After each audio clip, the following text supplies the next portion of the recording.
A Giants podcast for Giants fans by Giants fans. From the offseason to the wins and the losses, it's time to take one Giant step. Welcome inside One Giant Step. I'm Shaun Morash. He's Bryce Gelman. We are in mid-July, and we have a podcast we promised you where we finish off our rankings. 6, 7, 8, 9, and 10 of the Giants we expect to be the best Giants by the end of the 2025 season. Programming note, next week's podcast will be the final One Giant Step off-season podcast. What do you mean? Did you know we are inside 2 weeks of training camp starting, which means, Bryce, high five, virtual high five. We made it, dude. Not a singular week off. Both of us doing a podcast the entire offseason. This is great. So here we are. I have some ideas what we're going to do here throughout training camp in our last podcast before the beginning of training camp, but we have made it. So a little pat on our back. The content creation world doesn't stop, and we thank the Giants for that. All right. Bryce, just to re-go over, 2 weeks ago before we got the news with the Waller trade and the Odell trade, we did 1 through 5. Not the current best Giants, who we expect by the end of the year, and we're making a list. Hey, obviously these are the best Giants.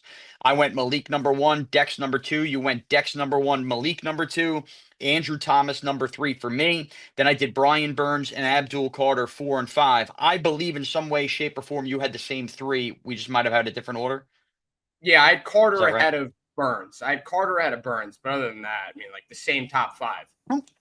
Okay, so our same top 5, and Bryce, just for the purposes of this podcast, said number 10 was going to blow our mind on who he expects to be the best Giant by the end of the year. So I'm anxious.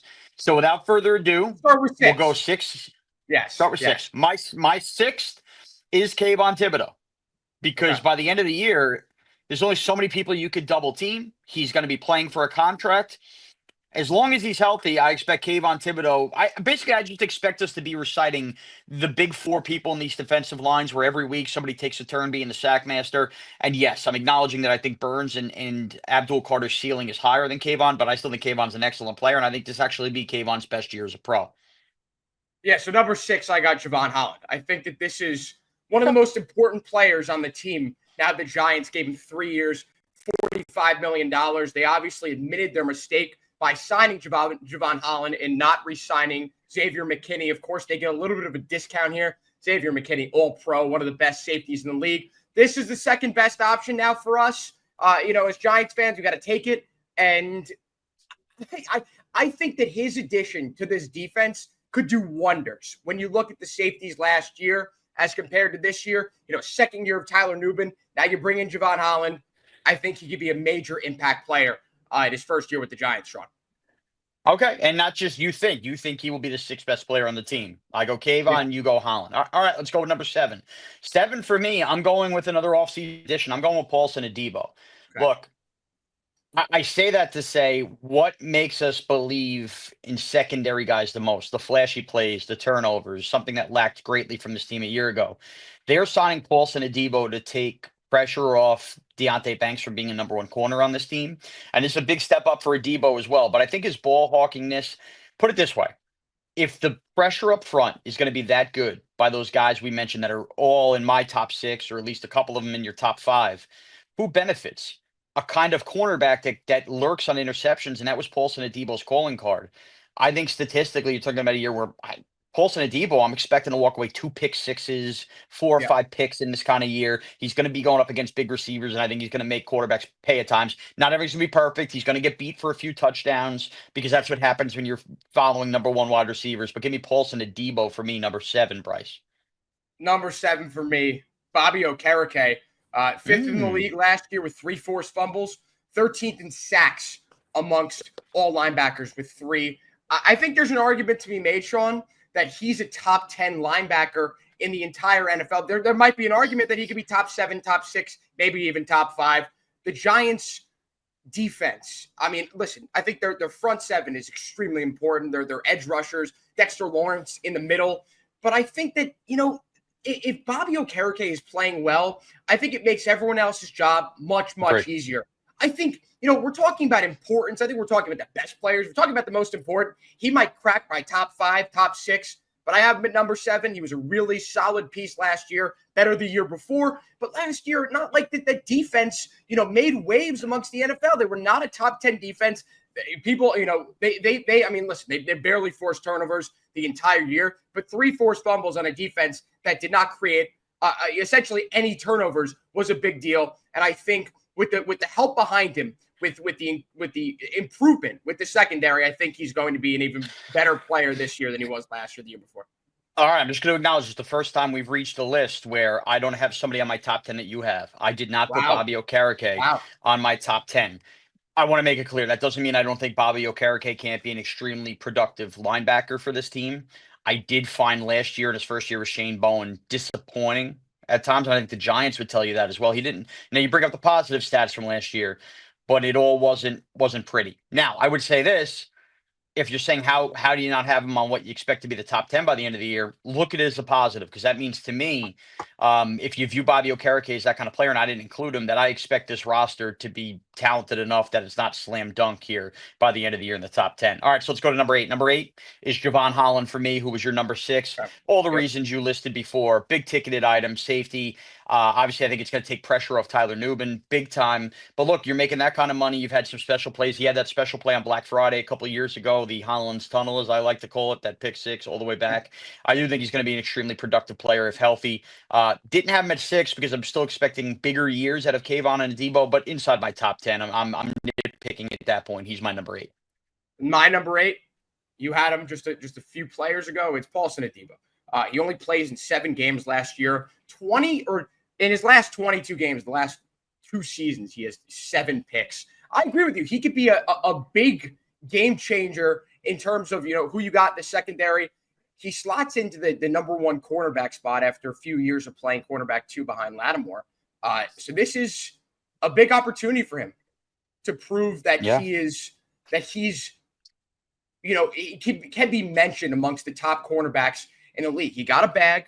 He's going to come into this situation with Deonte Banks, not going to have much help next to him. So I think that this could be, a make it or break it season for him. And if he excels, if he really proves himself this year, at the number 1 quarterback spot.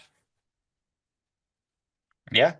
He could be ranked amongst the top, let's say, I don't know. I'm going to say the top 10, top 15 quarterbacks in the NFL. This is where Paulson Adebo's contract is important. Deonte Banks is the number 2 corner. I want to live and die with that or whatever, but I want to exit the year not feeling like cornerback is an egregious need for the New York Giants. And Paulson Adebo Exactly. And if Paulson Adebo's a number 1 corner, I don't think not to say they won't add a corner, couldn't draft one first, second round, but it won't be an egregious need where you're pressured to fill it. And that's where Adebo comes in. All right, Bryce, this is where I'm getting excited now. UT is number 10. We're down to 9 and 10. I've seen the names. We pretty much have similar names. You did not include Kayvon. I so far have not. I know definitively I can tell you Okereke is not going to make my last 2. Here we go with number 9. My number 9 player on the Giants, I expect to be the 9th best player or inside the top 10 players of the Giants by the end of the year, is Tyrone Tracy.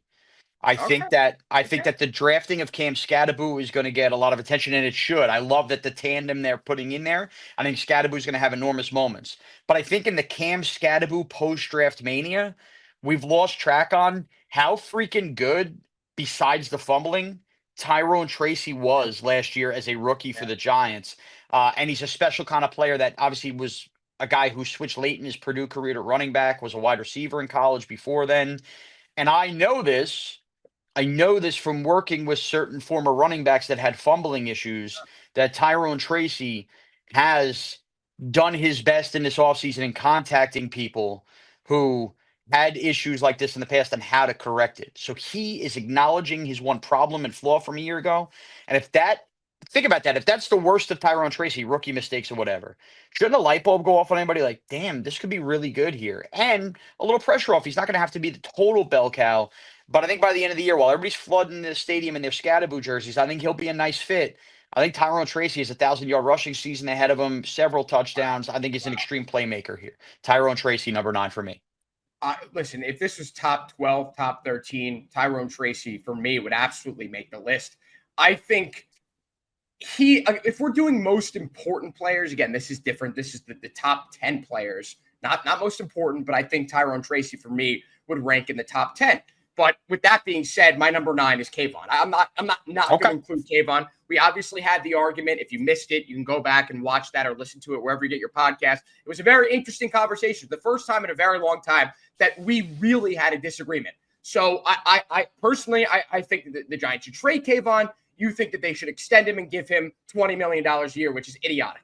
But Kayvon is still, for me, one of the, again, if we're doing most important, he's definitely one of the most important. But I also think he could have a major step up here with all the talent around him. He's not going to be trusted to play, let's say 70, 80% of the snaps. I still think he plays 60, maybe 65, 70, maybe even more. I don't know how Shane Bowen is going to use Kayvon, but I think Kayvon in now his 4th year has a real opportunity to prove some people wrong. Like, you're drafted 5th overall. You have a certain level of expectations that come into play in your first year, your second year, your third year. Can we really say that Kayvon has gotten drastically better over his first 3 years as a Giant?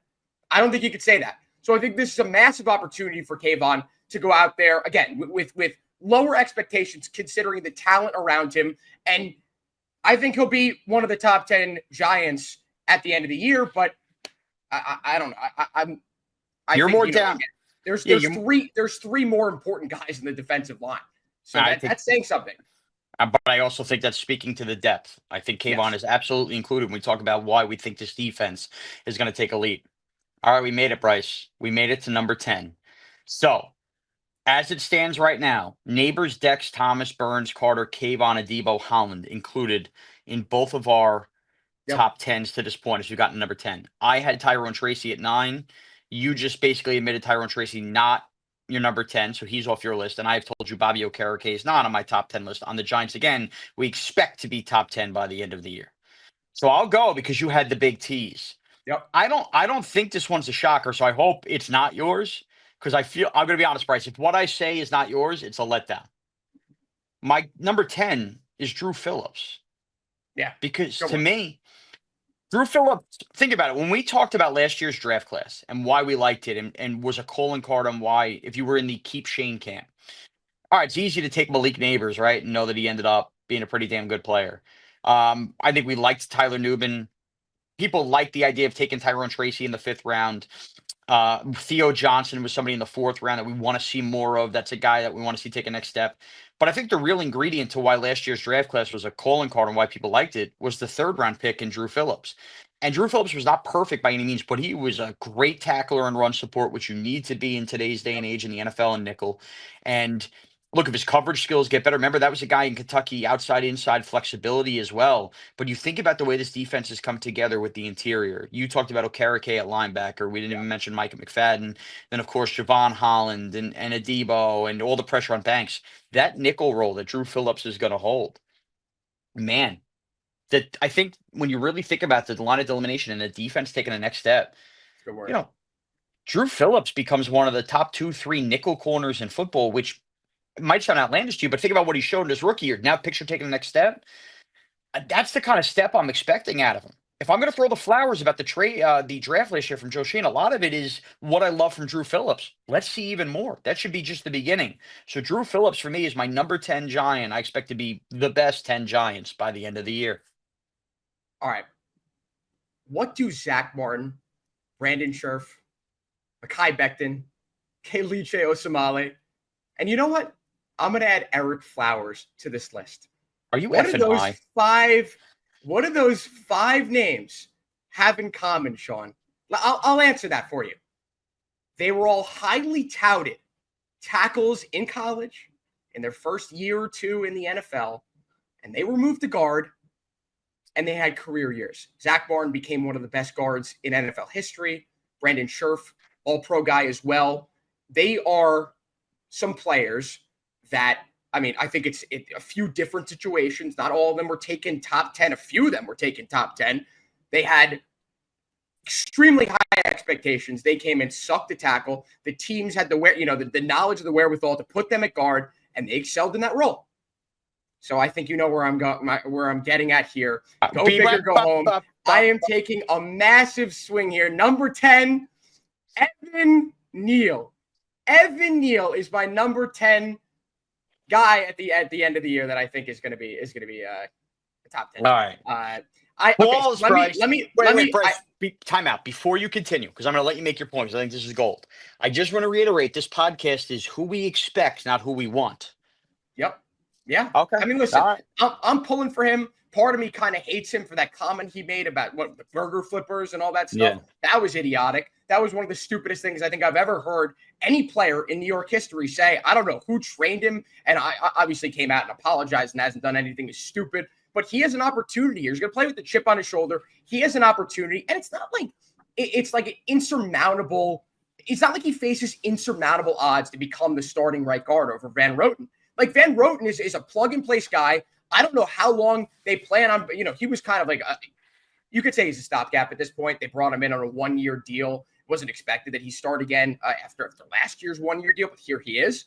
I think that they deep down want Evan Neal to succeed there. For me, I just can't get over the fact that it took this long and the indignance and the stubbornness that Brian Dable and Joe Shane had when it came to just not trying it out. Like, he's your second or third tackle and you keep throwing him in there, and it obviously is going to work. Why not put him to guard? And this is something that I've hit on and harped on, Shaun, since the first time I hosted this podcast with you. I said this is what they need to do, and they never did it. And finally, they've tried it out in in OTAs, and it looked like, hey, this guy might actually have it here. Van Roten, my prediction, Van Roten is not the starter after week 4, week 5. Evan Neal comes in, completely revitalizes his career, and we're having a conversation at the end of the year. Why the hell did the Giants pick up his 5th-year option? Because he can get $10, $15 million a year. Well, no. We better not be having that conversation. I'm there. We there. better not be having that Daniel Jones conversation. There right now. They could not pick up his 5th-year option. I'm there. Listen, I will die on this hill.